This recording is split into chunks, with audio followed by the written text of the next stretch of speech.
शेगाव येथील प्रसिद्ध कचोरी सेंटरवर बुलढाणा अन्न आणि औषध प्रशासनाचा छापा. कचोरी बनवण्यासाठी वापरण्यात येणाऱ्या कच्च्या मालाचे घेतले नमुने. भेसळयुक्त पदार्थ आढळल्यास कारवाई निश्चित, अन्न आणि औषध प्रशासन.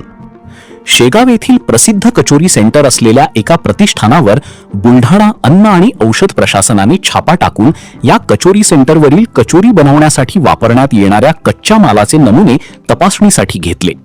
अन्न व औषध प्रशासन आयुक्त तुकाराम मुंडे यांच्या आदेशाने राज्यभर भेसळयुक्त खाद्यपदार्थांची तपासणी करण्याची मोहीम हाती घेण्यात आली आहे. त्यानुसार शेगाव येथील कचोरी ही प्रसिद्ध आहे व शेगाव येथे आल्यानंतर लाखो भाविक ही कचोरी खातात.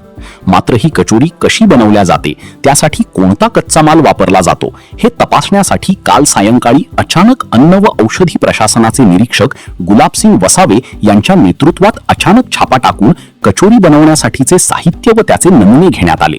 तपासणीनंतर या नमुन्यात जर भेसळ आढळून आली तर शेगाव कचोरी सेंटरवर कारवाई करण्यात येईल, असंही अन्न आणि औषध प्रशासनाकडून सांगण्यात आलं.